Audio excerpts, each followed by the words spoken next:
Hello दोस्तों, geography classes में आपका स्वागत है। मैं रोहित शर्मा, सब्जेक्ट अपना ज्योग्राफी। देखिए लेसन नंबर 2 हमारा चल रहा है। इसका नाम है पृथ्वी की उत्पत्ति एवं विकास। आज हम इस लेसन के अंदर पढ़ेंगे जीवन की उत्पत्ति के बारे में, और इसी के साथ में हमारा ये टॉपिक जब समाप्त होगा तो यहीं पर हमारा लेसन भी समाप्त हो जाएगा। तो ये आखिरी बिंदु है, जीवन की उत्पत्ति।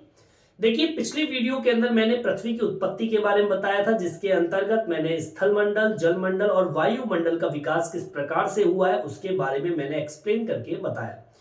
उसके बाद में जब स्थल मंडल बन गया, जल मंडल बन गया, वायुमंडल बन गया, तब उसके बाद में किसकी उत्पत्ति होती है? जीवन की। कि जीव की उत्पत्ति किस प्रकार से हुई है। जीव का तात्पर्य है पेड़ पौधे, जीव जंतु, छोटे बड़े जितने भी जीवाणु होते हैं, चाहे वो मानव हो, चाहे बड़े से बड़े जानवर हो, चाहे वो छोटा से छोटा जीवाणु हो, इनकी उत्पत्ति किस किस प्रकार से हुई है, इसी से संबंधित ये टॉपिक है। देखिए अगर देखें तो पृथ्वी की उत्पत्ति का अंतिम जो चरण है, ठीक है, प्रथम चरण में जैसे कि स्थल मंडल बना, फिर उसके बाद में आपका वायुमंडल बना, फिर जलमंडल बना, फिर बाद में जब अंतिम चरण चल रहा था तब आपका जीवन की उत्पत्ति मानी गई है।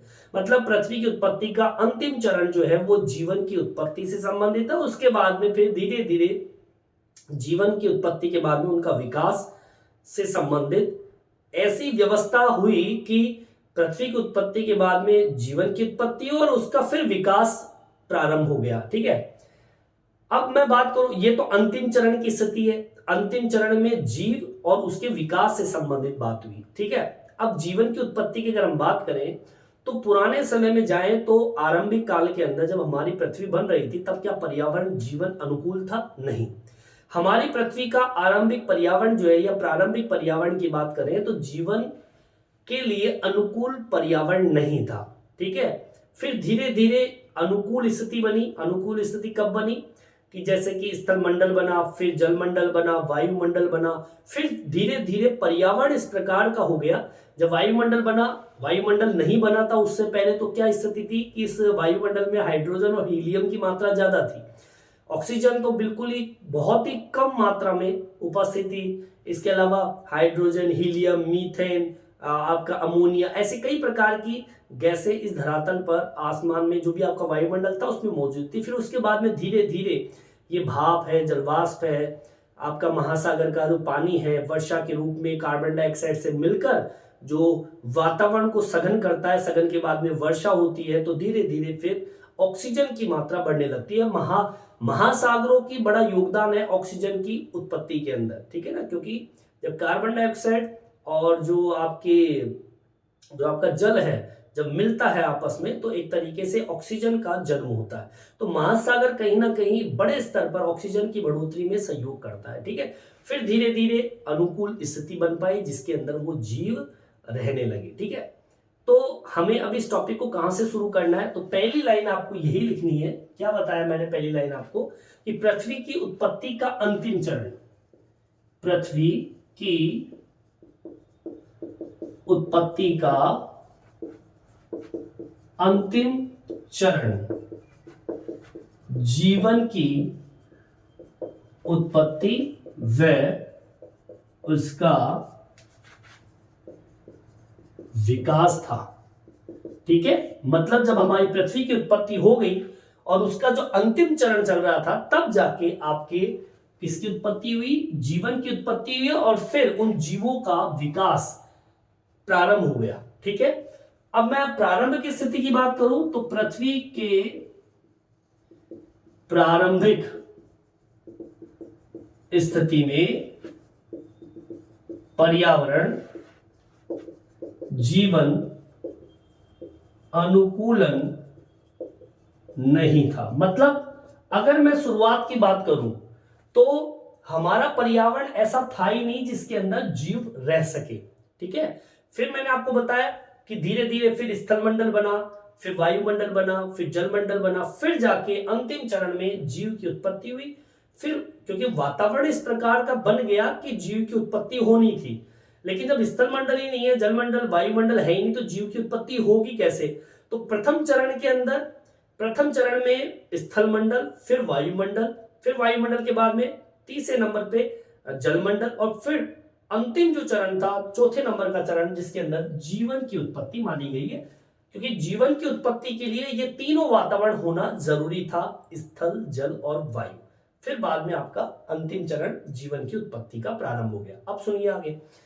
आधुनिक जो वैज्ञानिक है, आज के प्रेजेंट टाइम के वैज्ञानिक जो है, वो पृथ्वी पर जीव की उत्पत्ति को रासायनिक प्रक्रिया बताते हैं, कि उनका ये मानना है कि आपके इस धरातल के ऊपर जो जीवों की उत्पत्ति हुई है वो रासायनिक प्रक्रिया की वजह से हुई है। वो कहते हैं कि पहले जो है वो जटिल जैव, जिसे हम कार्बनिक अणु बोलते हैं, वो बने। कार्बनिक अणु मतलब जैव अणु बने, फिर उसका समूहन बना। वो समूहन ऐसा समूह था कि वो अपने आप को दोहराते हैं, मतलब पुनः बनाने में सक्षम, जैसे कि इंसान। आप मानव जाति को देखिए कि स्त्री पुरुष के मिलने से फिर एक बच्चा पैदा होता है, तो ये क्या है, एक समूहन है, और उस समूहन से अपने आप को पुनः दोहराया जा सकता है। मानवीय जो प्रजाति है उसको बार बार हम पैदा कर सकते हैं, और ये मानव मनुष्य में ही नहीं, यह हर जीवों में होता है। ठीक है, जीवों के अंदर कुछ मानव से थोड़ा तीव्र गति से होता है कि एक जीव दूसरे जीव से मिलते ही तीसरा जीव पैदा होता है। तो मतलब एक समूह, एक ऐसा जो अपने आप को दोहराता है, पुनः बनाने में सक्षम है, ये वैज्ञानिक बताते हैं। ठीक है ना, तो वैज्ञानिक ये कह रहे हैं कि आपका जो जीवन की उत्पत्ति है वो एक रासायनिक प्रक्रिया पर डिपेंड करता है। वो ये बताते हैं कि भैया पहले, सबसे पहले जैविक जो कार्बनिक अणु है वो बने, फिर उनका समूह बना, और वो समूह ऐसा बना जो अपने आप को बार बार दोहराते हैं, और इस धरातल के ऊपर जीवों का अथाह भंडार कर देते हैं, जीव ही जीव चारों तरफ दिखाई देता है। ठीक है, अब आगे आपको किस प्रकार से लिखना है, लिखना है कि क्या आधुनिक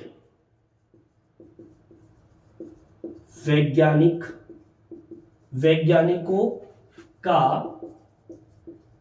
है कि जीवन उत्पत्ति रासायनिक प्रक्रिया से प्रारंभ मानी गई है। ठीक है, आधुनिक वैज्ञानिकों का कहना है कि जीवन उत्पत्ति रासायनिक प्रक्रिया से प्रारंभ मानी गई है, मतलब उससे जन्म हुआ है। फिर वो कहते हैं जिसमें सर्वप्रथम जटिल जैव, या कह दीजिए कार्बनिक अणुओं का जन्म हुआ, फिर उनका समूहन हुआ, समूहन उत्पन्न हुआ। ठीक है, समूहन उत्पन्न हुआ।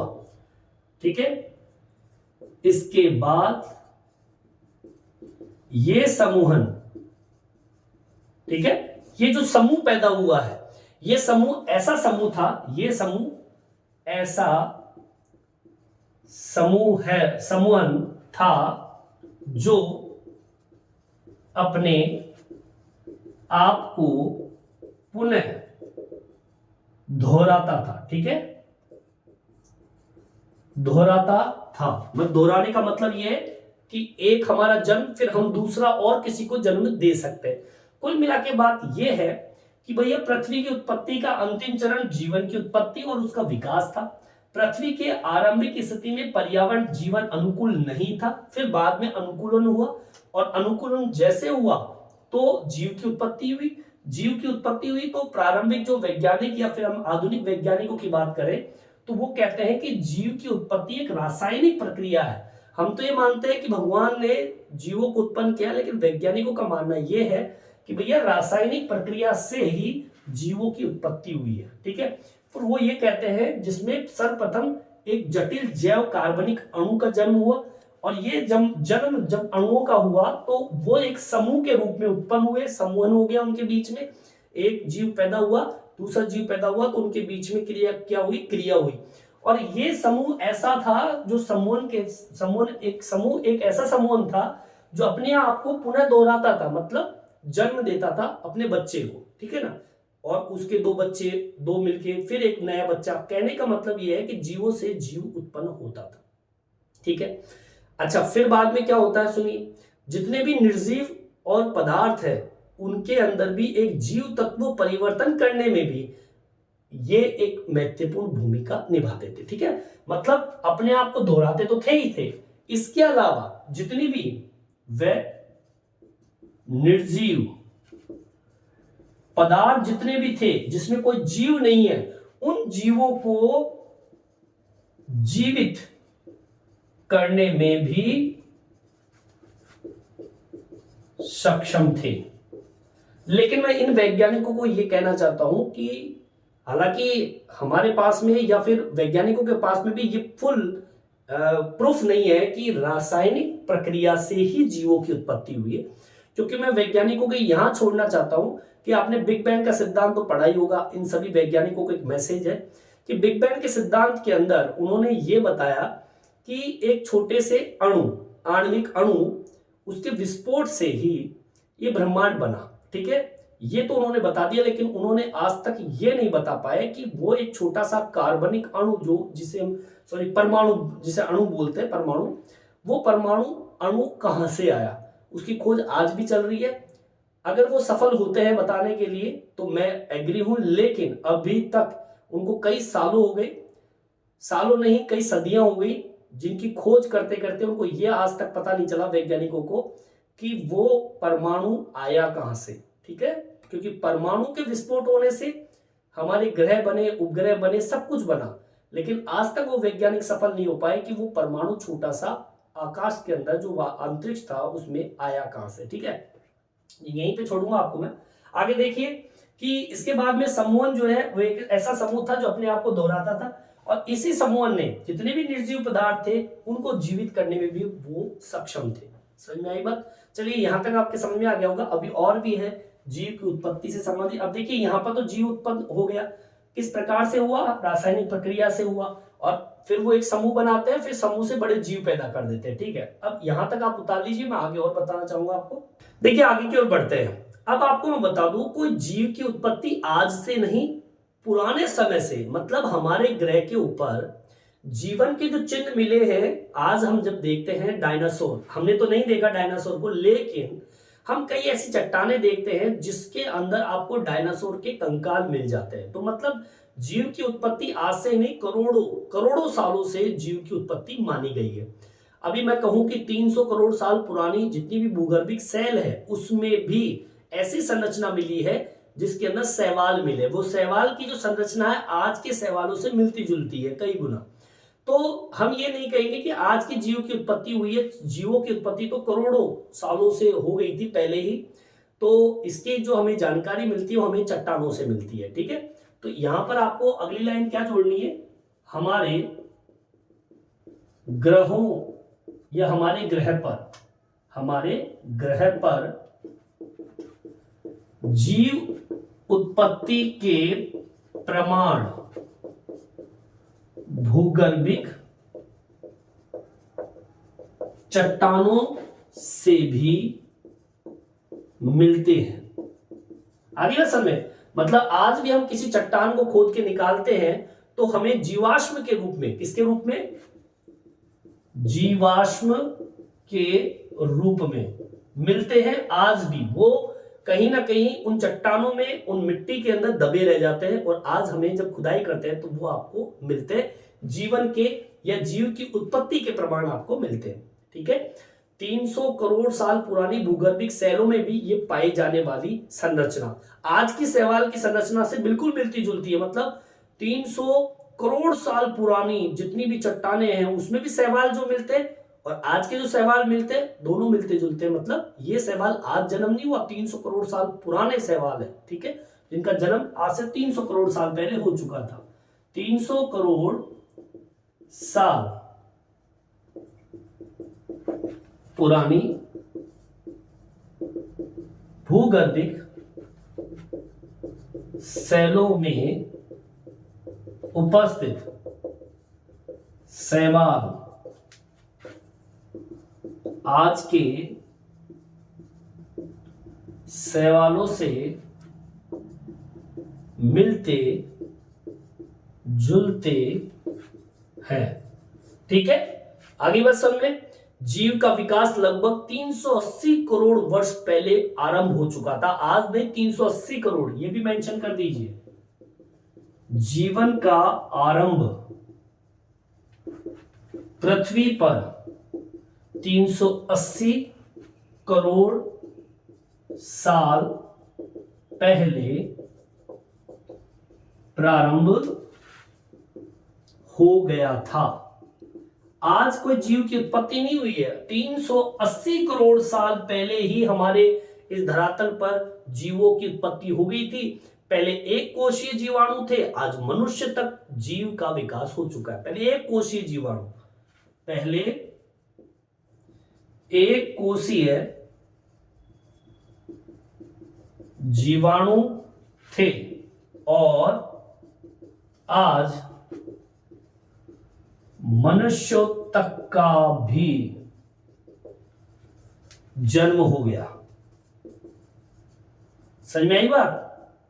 तो इस तरीके से हमारे इस धरातल के ऊपर जीवों की उत्पत्ति हुई है। ठीक है, आगे बात समझ में। अब मैं एक बार फिर से मौखिक तौर पर आपको इस टॉपिक को बिल्कुल सिंपल तरीके से आपको समझा देता हूं। ठीक है, मैंने टॉपिक डाल दिया जीवों की उत्पत्ति, यहां तक आपके समझ में आ गया होगा, यहां तक आप उतार लीजिए और एक बार मैं मौखिक तौर पर इस टॉपिक को बढ़िया तरीके से समझा देता हूं। देखिए हमारी पृथ्वी के ऊपर जीव की जो उत्पत्ति है वो प्रथम चरण स्थलमंडल, द्वितीय चरण वायुमंडल, तृतीय चरण जलमंडल के बाद में जो चौथा चरण था, अंतिम चरण जिसे बोलते हैं, जिसमें हमारे जीवों की उत्पत्ति हुई है। ठीक है, पहले चरण में क्या उत्पत्ति हुई? स्थल बना, फिर क्या बना? वायुमंडल, फिर बना जलमंडल।